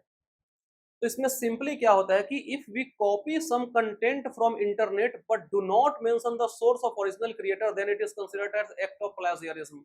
सिंपल सी बात है कि अगर आप प्रोजेक्ट में कहीं इंटरनेट से कुछ कॉपी पेस्ट करते हैं अपने प्रोजेक्ट में, तो आप तो सोर्स उसका नहीं देने वाले हैं। अगर आप सोर्स दे देंगे तो उसको ऐसे ही पता चल जाएगा टीचर को कि कहीं यहाँ से छाप के लाया है, तो सोर्स तो आप नहीं देंगे। तो इस केस में तो आप इलीगल काम कर रहे हैं, वो तो लीगल नहीं है। तो इस केस में ये एक्ट ऑफ प्लेजियरिज्म माना जाता है, ठीक है, कि आपने वहां से चोरी किया है और अपने में चिपकाया है, ठीक है। बात समझ में आ गया? इसमें एक लाइन और पढ़ लीजिए कि प्रेजेंटिंग समवन एल्स आइडिया और work as one's own idea और वर्क इज कॉल्ड प्लेजियरिज्म। वही बात है, कहीं से लेके कॉपी कर लेना और पेस्ट कर देना अपने में लेके, दैट इज प्लेजियरिज्म। ज्यादा कुछ नहीं समझना, एकदम टर्म को आप समझिए, बात खत्म है। कॉपीराइट इनफ्रिंजमेंट। इनफ्रिंजमेंट मतलब ही उल्लंघन ही होता है, सिर्फ वर्ड चेंज कर देने से मीनिंग चेंज नहीं हो जाएगा। इन्फ्रिंजमेंट मतलब ही उल्लंघन ही होता है, यानी कि कॉपीराइट का उल्लंघन। कॉपीराइट लग चुका है फिर भी उसका उल्लंघन हो रहा है। जैसे देखिए, copyright infringement is when we use other person's work without obtaining their permission to use और we have not paid for it. आप कहीं से कुछ कॉपी और पेस्ट कर लिए, यहाँ पे बात वैसी हो रहा है, यहाँ पे कुछ ऑडियो वीडियो की भी बात हो सकती है। जैसे मैंने यूट्यूब का बताया कॉपीराइट का एग्जांपल, तो आपने पेस्ट कर दिया अपने पे लेके, ठीक है, लेकिन आपने वहां पे सोर्स नहीं बताया, आपने उसकी परमिशन नहीं ली और न ही आपने उसको पैसा दिया, तो उस केस में क्या है ना कि कॉपीराइट का आप उल्लंघन कर रहे हैं। ठीक है, उस केस में आप कॉपीराइट का उल्लंघन कर रहे हैं if it is being sold. ठीक है, तो उस केस में आप कॉपीराइट का उल्लंघन कर रहे हैं, आपको ये काम नहीं करना चाहिए। तो सिंपली आपको करना क्या चाहिए कि अगर आप कहीं से कॉपी भी कर रहे हैं, वैसे करना नहीं चाहिए आपको, अपना आइडिया पे, अगर आप यूट्यूब कर रहे हैं तो अपना आइडिया पे वीडियो बनाइए, लेकिन अगर आप कहीं से कर रहे हैं तो आप उसमें सोर्स डालिए और जो उसका मेन ऑथर है, मेन ऑथर मतलब कि उसका जो मेन मालिक कहने का मतलब है जो है, उससे आप परमिशन लीजिए। अगर वो पैसा मांग रहा है तो आप उसको पैसा दीजिए, तब जाकर वो आपको परमिशन देगा कि आप मेरा कंटेंट को यूज कीजिए। ठीक है, बात समझ में आ गया क्या है कॉपीराइट इन्फ्रिंजमेंट। अगला है ट्रेडमार्क इन्फ्रिंजमेंट। यहाँ पे क्या है, ट्रेडमार्क का उल्लंघन हो रहा है, means unauthorised use of others trademark और प्रोडक्ट और सर्विस। वही बात है कि मैंने नाइकी का एग्जांपल दिया कि नाइकी का ये साइन है, कोई दूसरा आया, कोई उसका क्या बोलते हैं कॉपी कंपनी, और ऐसा लगा दिया, तो इस केस में क्या है कि ट्रेडमार्क का वो क्या कर रहा है, उल्लंघन कर रहा है। An owner of a trademark may commence legal proceeding against someone who infringes its registered mark. उस आदमी के खिलाफ या फिर उस कंपनी के खिलाफ जो ओरिजिनल ऑनर है वो लीगल एक्शन ले सकता है, उस पर सू कर सकता है। ठीक है, ये बात इसमें कही गई है। पॉइंट क्लियर है। अगला पॉइंट है आपका public access and open source software. ठीक है, ये वीडियो थोड़ा लंबा बनेगा, तो अब तो खैर टाइम थोड़ा कम है, तो आप लंबा वीडियो देखने का आदत डाल लीजिए, अगर डेटा वगैरह कम है तो फिर डलवा लीजिए। ठीक है, क्योंकि अब थोड़ा वीडियो लंबा आएगा, नहीं आएगा ना लंबा, और दिन में 2 वीडियो अगर नहीं करेंगे तो फिर दिक्कत हो जाएगा लास्ट तक। ठीक है, तो अब हमने प्लान कर लिया है कि एक वीडियो थ्योरी का और फिर उसका जो कंप्लीशन होगा उसका एमसीक्यू का। ठीक है, अभी ये इस पर काम चल रहा है। तो अगला टॉपिक है आपका public access and open source software. देखिए सिंपली क्या होता है ओपन सोर्स सॉफ्टवेयर, ये क्या होता है। देखिए, licences provide rules and guidelines for others to use the existing work. अगर कोई काम हो रहा है, कुछ रूल्स गाइडलाइंस है, तो उसके लिए क्या है, लाइसेंस प्रोवाइड किया जाता है। जैसे आप गाड़ी ही चला रहे हैं, ठीक है, तो आपके पास ड्राइविंग लाइसेंस है, आप कोई गाड़ी खरीदो तो गाड़ी का भी तो लाइसेंस रहेगा ना कि हाँ इस नाम से रजिस्टर है मेरा गाड़ी, ऑब्वियस सी बात है कि रहेगा। तो when authors share their copyrighted work with others under public license, it allows other to use and even modify the content। इस केस में क्या है कि जो कॉपीराइटेड कंटेंट होते हैं उसके जो ओरिजिनल ऑथर है वो आपको एक्सेस प्रोवाइड कर रहा है कि आप मेरा चीज यूज कर सकते हैं विदाउट एनी चार्जेस। ठीक है, जैसे मान लीजिए कि आप सॉफ्टवेयर की बात करें, ओपन सोर्स सॉफ्टवेयर की बात करें, तो आप यूज करते होंगे अपने कंप्यूटर पे माइक्रोसॉफ्ट ऑफिस का, and I am damn sure कि आप इसके लिए पे नहीं कर रहे हैं।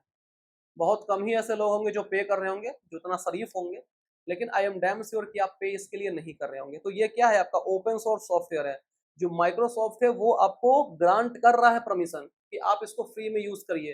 अगर वो चाह लेगा तो 2 मिनट में लॉक करके हटा देगा और आपसे पैसा ऐंठ लेगा, लेकिन माइक्रोसॉफ्ट ऐसा नहीं करता है।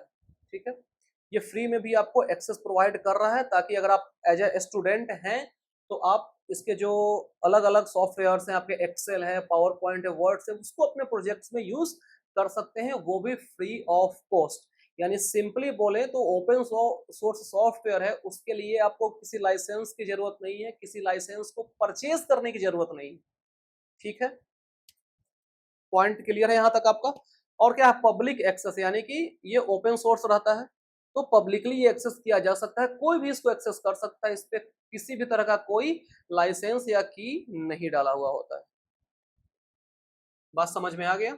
इसमें एक पॉइंट और है कि open source license helps others to contribute to existing work और project without seeking special individual permission. वही मैंने बताया कि बिना परमिशन लिए आप उसको एक्सेस कर सकते हैं। ठीक है, अगला क्या है, जीएनयू जनरल पब्लिक लाइसेंस। ये क्या होता है, तो general public licence GPL and creative commons CC are two popular categories of public licence. यानी कि पब्लिक लाइसेंस आपका है वो 2 पार्ट में होता है। क्या क्या, एक होता है जीपीएल और एक होता है क्या, सीसी। ठीक है, अब देखिए सीसी क्या होता है। तो CC is used for all kind of creative works like website, music, film, literature etc. बात समझ में आ गया। सीसी का यूज कहाँ किया जाता है, कुछ क्रिएटिव वर्क्स के लिए किया जाता है, जैसे वेबसाइट हो गया, म्यूजिक हो गया, फिल्म्स, लिटरेचर, ये सब के लिए। ठीक है, और सीसी करता क्या है कि CC enables the free distribution of an otherwise copyright work. जो भी कॉपीराइट वर्क्स होता है, जो भी कॉपीराइटेड आपके मटेरियल्स है, उसको फ्री डिस्ट्रीब्यूशन करता है, उसके लिए कोई चार्जेस नहीं होते हैं। ठीक है, जीपीएल क्या है कि GPL is primarily designed for providing public licence to software. यानी कि जो सॉफ्टवेयर आपका है उसके लिए क्या था, पब्लिक लाइसेंस प्रोवाइड करता है। ठीक है, यानी कि पब्लिकली उसको एक्सेस किया जा सकता है, जो आम आदमी है, पब्लिक है, उसको फ्री में एक्सेस कर सकता है। ठीक है, GNU GPL is another free software license which provides end user the freedom to run, study, share, modify the software, getting regular updates. Best example मैंने आपको बता दिया क्या, MS ऑफिस। अब आप 99% क्या 100% समझ गए होंगे कि हम कहना क्या चाह रहे हैं। ठीक है, इसको एक्सप्लेन करने की जरूरत नहीं है, सिर्फ MS ऑफिस का मैंने अभी थोड़ी देर पहले एग्जाम्पल बताया है, उससे आप अच्छे से समझ गए होंगे। ठीक है, अब क्या होता है कि this distinguishes the GPL licences from freeware software licence like Skype हो गया, Adobe Acrobat Reader. It is allowing copy for personal use and prohibit commercial distribution. देखिए, वो चाहे आपका MS ऑफिस हो या फिर एडोबी का एक्रोबैट का एग्जांपल लिखा हुआ, या फिर एडोबी का फोटोशॉप हो, एडोबी का प्रीमियर प्रो हो, ये सब जो है ना, सो सिंगल यूजर्स के लिए, जो पर्सनल यूज करते हैं ना लोग, उसको वो फ्री लाइसेंस प्रोवाइड करता है। लेकिन यही बात आती है कॉमर्शियल डिस्ट्रीब्यूशन, यानी कि वो किसी कंपनी से बेच रहा है, B2B, बिजनेस टू बिजनेस, ये B2C की बात हो गई। लेकिन B2B अगर कर रहा है, वो चाहे माइक्रोसॉफ्ट ऑफिस हो, तो एडोब एक्रोबैट में किसी भी हो, एडोबी में आपका फोटोशॉप हो, इलस्ट्रेटर हो, प्रीमियर प्रो हो, तो अगर वो किसी कंपनी से बेच रहा है तो उसके लिए वो पूरा चार्ज करेगा, उसको वो फ्री में कभी नहीं देगा। अगर आप किसी ऑर्गेनाइजेशन में देखेंगे कि MS ऑफिस में है, तो वो सब आउटलुक का पूरे ऑफिस का ही लाइसेंस लिए रहते हैं, सिर्फ आउटलुक का ही नहीं, वो पूरे ऑफिस का ही लाइसेंस प्रोवाइड रहता है उनको, उसके लिए वो पे करते हैं। ठीक है, पॉइंट क्लियर है।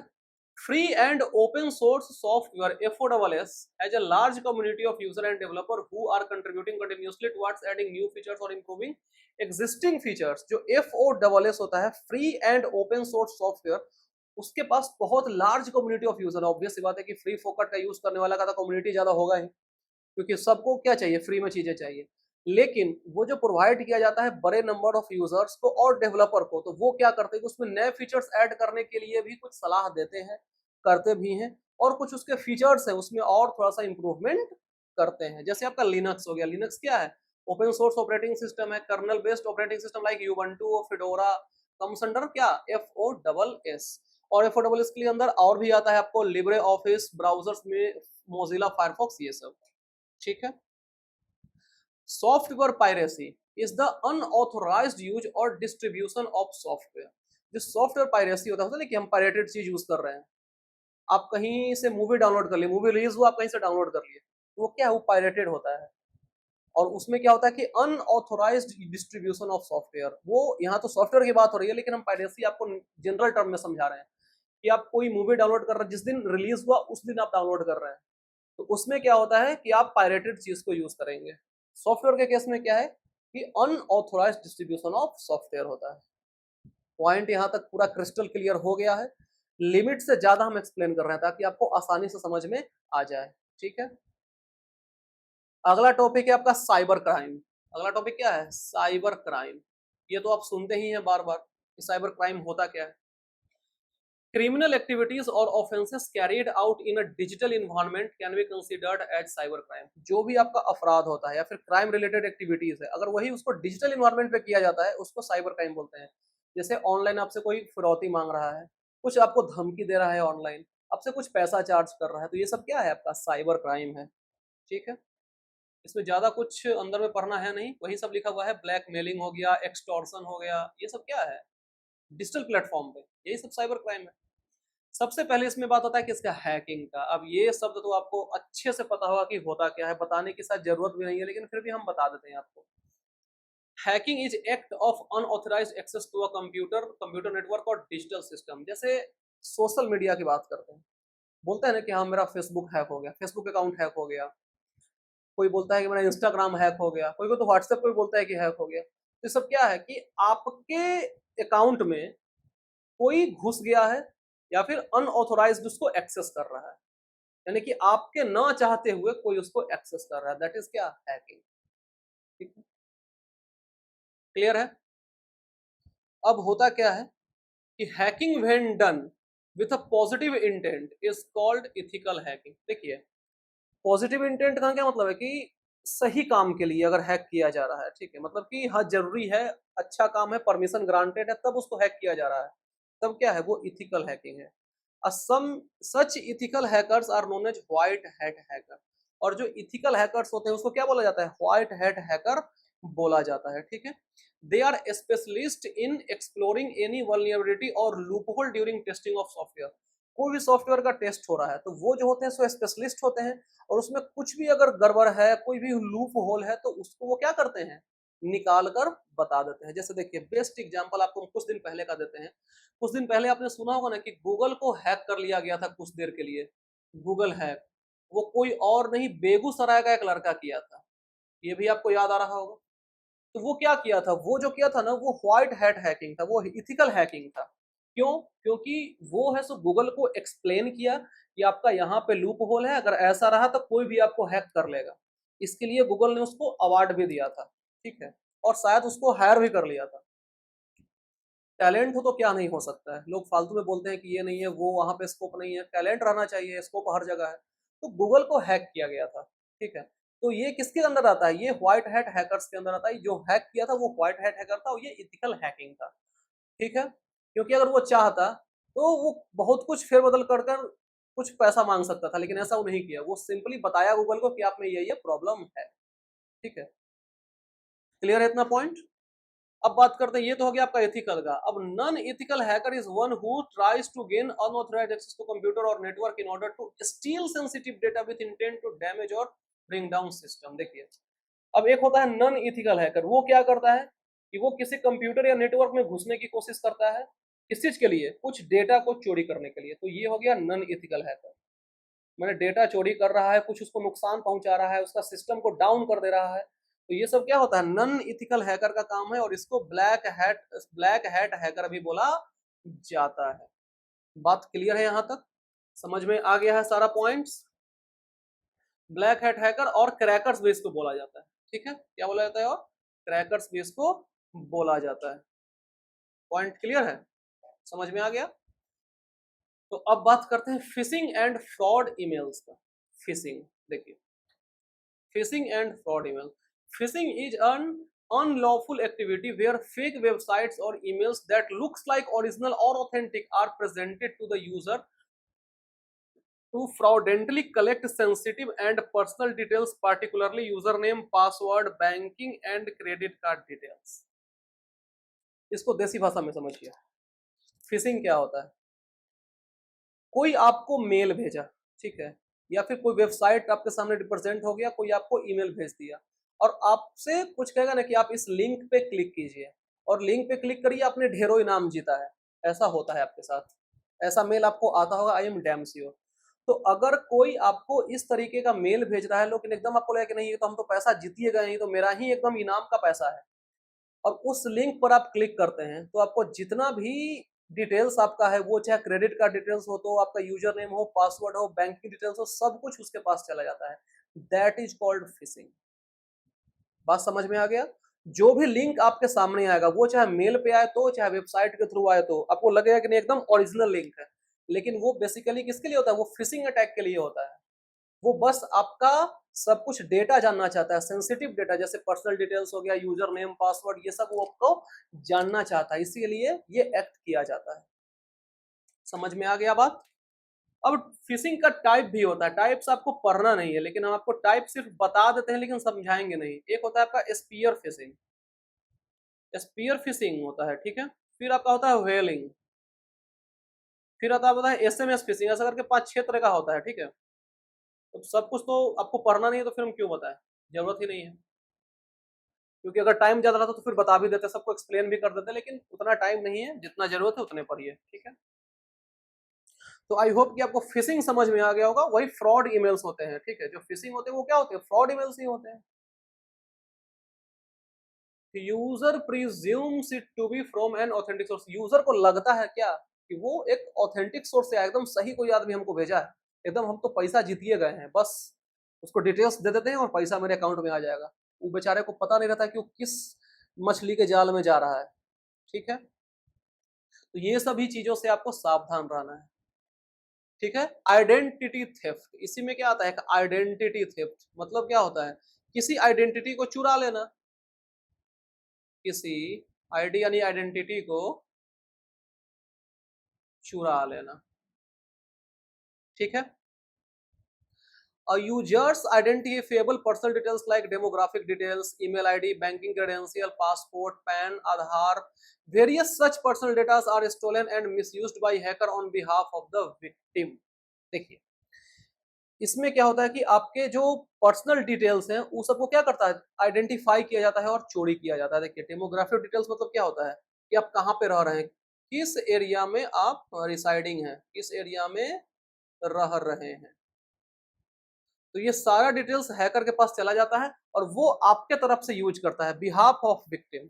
और क्या क्या डिटेल्स है, डेमोग्राफिक डिटेल्स है, ईमेल आईडी है, बैंकिंग क्रेडेंशियल है, पासपोर्ट है, पैन आधार, ये सब है, ठीक है। तो ये सब चीजों से आपको बच के रहना है। और ये भी क्या है, ये एक तरह का फिशिंग अटैक ही है, where the intention is largely for monetary gain. और इसी को एक तरह से वेलिंग कहते हैं, समझे।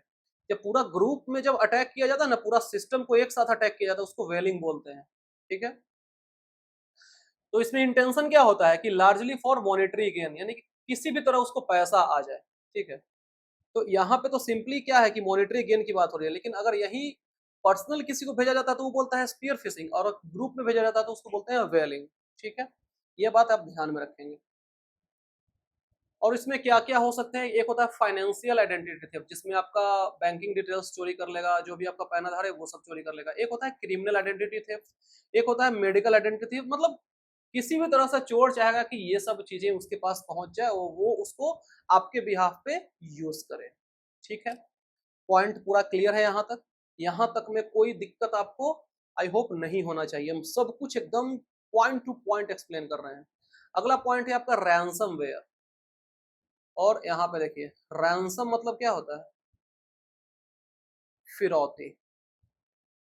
रैंसम मतलब क्या होता है, फिरौती।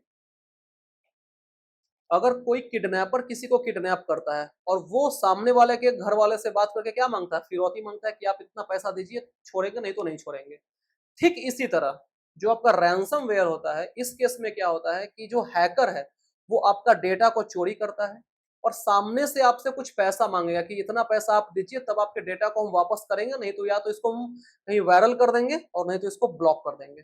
That is ransomware, that's all, एक वर्ड में यही होता है क्या, रैंसम वेयर, ठीक है। अगर आपको पढ़ना है तो आप पढ़ भी सकते हैं कि another type of crime, cyber crime, where the attacker gains access to computer and blocks the user from accessing, usually by encrypting data.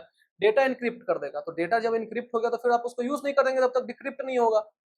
तो वही है कि सामने से आपसे वो पैसा डिमांड करेगा, ब्लैकमेल करेगा आपको कि आप इतना पैसा हमको दीजिए तब आपके डेटा को हम छोड़ेंगे, नहीं तो आप नहीं छोड़ेंगे, ठीक है। सिंपली रैंसम आपको बताएं हम, फिरौती जो किडनैपर्स मांगते हैं सो, और यहाँ पे रैंसम, यहाँ भी क्या है, डेटा का किडनैपिंग हो रहा है, यहाँ क्या है, वही है ना।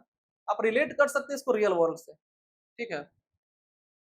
अगला है कि combating and preventing cyber crime. आप साइबर क्राइम से आप बच कैसे सकते हैं, कॉम्बैटिंग मतलब लड़ाई करना, यानी कि लड़ाई करके बच कैसे सकते हैं, उसकी बात यहाँ पे हो रही है। तो कुछ पॉइंट्स आपको ध्यान में रखना है, ठीक है।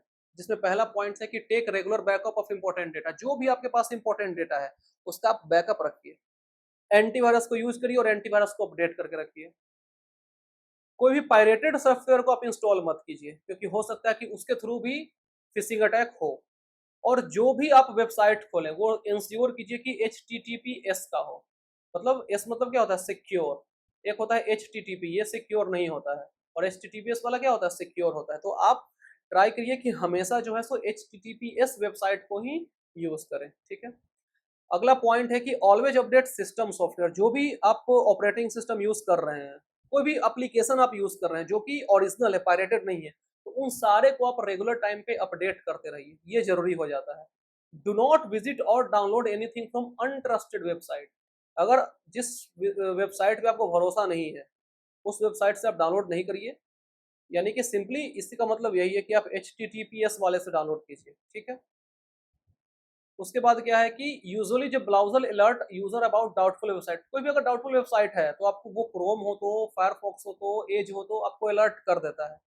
अगर आपको अलर्ट कर रहा है तो आप उसके अंदर इंटर मत कीजिए। Use a strong password for web login. कोई भी लॉगिन करना है, वो आपको चाहे भी बैंकिंग अकाउंट लॉगिन करना हो, किसी सोशल मीडिया लॉगिन करना हो, कुछ भी लॉगिन करना हो, स्ट्रॉन्ग पासवर्ड। और स्ट्रॉन्ग पासवर्ड SP ये क्या क्या होता है उसमें, स्पेशल कैरेक्टर यूज करिए, लेटर यूज करिए, अल्फाबेट यूज करिए, नंबर न्यूमेरिकल यूज करिए, तब जाकर आपका स्ट्रॉन्ग बनेगा, ठीक है। और यदि आप किसी दूसरे का कंप्यूटर यूज कर रहे हैं, ठीक है, तो do not allow browser to save password. एक ऑप्शन देता है आपको ब्राउजर सेव पासवर्ड करने का, तो वो अगर आप कर देते हैं तो फिर आपका पासवर्ड उसके पास सेव हो जाता है। तो कहा यह गया है कि आप अगर आप किसी दूसरे का कंप्यूटर यूज कर रहे हैं तो उस केस में आप सेव पासवर्ड को यूज नहीं करेंगे। और ट्राई क्या करना है, to browse in your private window browser, ठीक है। मतलब जो इनकॉग्निटो मोड होता है ना, आप उम्मीद करते हैं कि इससे परिचित होंगे। इनकॉग्निटो मोड में यूज करिए अगर आप किसी दूसरे का यूज कर रहे हैं तो, ठीक है। अननोन वेबसाइट के लिए क्या करना है कि do not agree to use cookies. Cookies से क्या होता है ये मैंने क्लास के स्टार्टिंग में ही बता दिया था। तो अगर अननोन वेबसाइट है तो कुकी को आप एग्री नहीं करेंगे। Perform online transaction like shopping, ticketing, other website only through well known secure site. अगर कोई भी आप बुकिंग कर रहे हैं, वो चाहे शॉपिंग कर रहे हो तो, टिकट बुकिंग कर रहे हो तो, या फिर किसी सर्विस को आप यूज कर रहे हैं, तो आप ट्राई कीजिए कि हमेशा सिक्योर साइट से ही हो, ठीक है। Always secure wireless network at home with strong password and regularly changes. कभी भी आप ओपन नेटवर्क से कनेक्ट मत होइए। अपने आप देखते हैं ना कि लालच आता है कि अरे वाईफाई फ्री मिल रहा है इससे कनेक्ट हो जाते हैं, लेकिन उस केस में आपका डेटा जा सकता है। तो आप ट्राई करिए कि घर पे आपके पास जो राउटर हो, चाहे कोई भी अगर ब्रॉडबैंड वाला सर्विस हो, तो उसका जो पासवर्ड हो वो एकदम सिक्योर रखिए, ठीक है, ताकि कोई भी गड़बड़ उससे नहीं हो, ठीक है। तो ये कुछ पॉइंट्स थे जिसको आपको ध्यान में रखना है ताकि साइबर क्राइम वगैरह चीजें आपके साथ नहीं हो, ठीक है। अब जो लास्ट टॉपिक है आपका वो है Indian information act technology, technology act, sorry उल्टा बोल दिए, IT एक्ट की बात हो रही है, ठीक है। किसकी बात हो रही है, IT एक्ट की। इसमें हुआ क्या था, government of India's information technology act 2000, also known as IT act, amended in 2008, provided guidelines to user on processing, storage and transmission of sensitive information। देखिए, गवर्नमेंट ऑफ इंडिया ने कोई एक एक्ट लाया था IT एक्ट 2000 में, जिसका संशोधन किया गया था कब, 2008 में। और उसके थ्रू क्या होता है कि वो आपको कुछ गाइडलाइन प्रोवाइड करते हैं, यूजर्स को वो गाइडलाइन प्रोवाइड करते हैं किस चीज के लिए, सेंसिटिव इंफॉर्मेशन के प्रोसेसिंग, स्टोरेज और ट्रांसमिशन यानी ट्रांसफर के लिए, ठीक है। क्लियर है पॉइंट। एक और है यहाँ पे क्या, CAT, cyber appellate tribunal has been established to resolve dispute arising from cyber crime such as tampering with computer source document, hacking computer system, using password of another person, publishing sensitive personal data of others without their consent etc। देखिए, एक cyber appellate tribunals को establish किया गया था किस चीज के लिए, साइबर क्राइम के डिस्प्यूट को रिजॉल्व करने के लिए, उसके उससे रिलेटेड कोई भी परेशानी अगर आती है साइबर क्राइम से तो उसको रिजॉल्व करने के लिए इसको एस्टेब्लिश किया गया था। जिसमें कंप्यूटर के डॉक्यूमेंट के साथ कुछ छेड़खानी हो गया, सो हैकिंग हो गया, पासवर्ड किसी दूसरे का यूज हो रहा था, ये सब रिलेटेड जो भी इश्यूज हैं इसको रिजॉल्व करने के लिए इसका स्थापना किया गया था, ठीक है। और लास्ट है आपका क्या, इम्पैक्ट ऑन हेल्थ, वो सेकंड लास्ट था, ये है लास्ट, क्या इम्पैक्ट ऑन हेल्थ, कि आपके शरीर पे क्या प्रभाव पड़ता है, ठीक है। जैसे बेसिकली होता क्या है कि आप वर्क फ्रॉम होम कर रहे हैं, आप किसी कॉर्पोरेट में काम कर रहे हैं, ठीक है। तो उस केस में क्या होता है कि आप घंटों कुर्सी पे बैठे रहते हैं, घंटों आप स्क्रीन पर देखते रहते हैं, कुछ ना कुछ करते रहते हैं। तो ज्यादा देर तक बैठने से, ज्यादा देर तक स्क्रीन को देखते रहने से भी आपके शरीर में प्रॉब्लम आ जाती है, ठीक है। वही सब चीजें इसमें दी गई हैं कि अगर बहुत ज्यादा देर तक आप मॉनिटर कर रहे हैं, स्क्रीन पर लगातार देख रहे हैं, तो आंखों में थोड़ा सा प्रॉब्लम आ जाती है।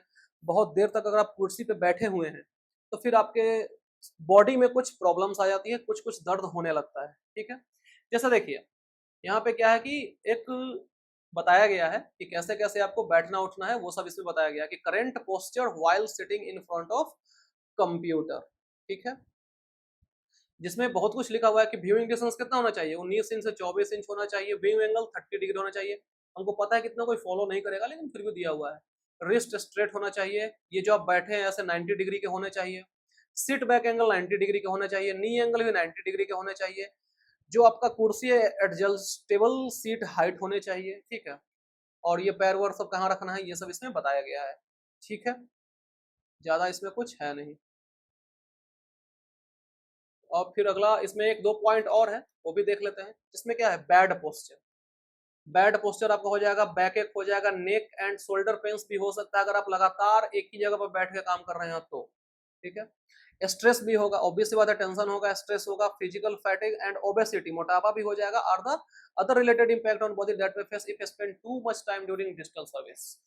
अगर बहुत देर तक आप ये सब यूज करते हैं तो ये सब बीमारियों का सामना आपको करना पड़ सकता है। अब जो हम लोग पढ़े हैं उसी का इसमें पूरा समरी है, ये सब आप खुद भी देख लेंगे, ठीक है। कुछ पॉइंट्स हैं जो कि समरी के फॉर्म में दिए हुए हैं, तो ये सबको आप एक बार पढ़ लेंगे, ठीक है। पॉज करके भी आप पढ़ लीजिए इसको। तो इस तरीके से हमारा जो ये चैप्टर है वो कंप्लीट हो गया है पूरी तरीके से, यानी कि जो आपका सोसाइटल इम्पैक्ट चैप्टर है वो कंप्लीट हो गया है। तो आई होप ये चैप्टर आपको पूरे अच्छे से समझ में आ गया होगा, कहीं कोई दिक्कत आपको नहीं हुआ होगा। हम जो भी आपको एक्सप्लेन किए हों वो अच्छे से किए हों और वो आप समझ गए होंगे अच्छे से, ठीक है। लेकिन फिर भी अभी भी आपको कोई परेशानी आ रही है इस चैप्टर में तो आप बेझिझक कमेंट सेक्शन में बताइए, हम प्रॉब्लम को रिजॉल्व करने की पूरी कोशिश करेंगे। और कमेंट सेक्शन में ये भी बताइएगा कि वीडियो आपको कैसा लगा है। फिर मिलते हैं अगले क्लास में एमसीक्यू सेशन में, तब तक के लिए thank you so much, bye bye, take care.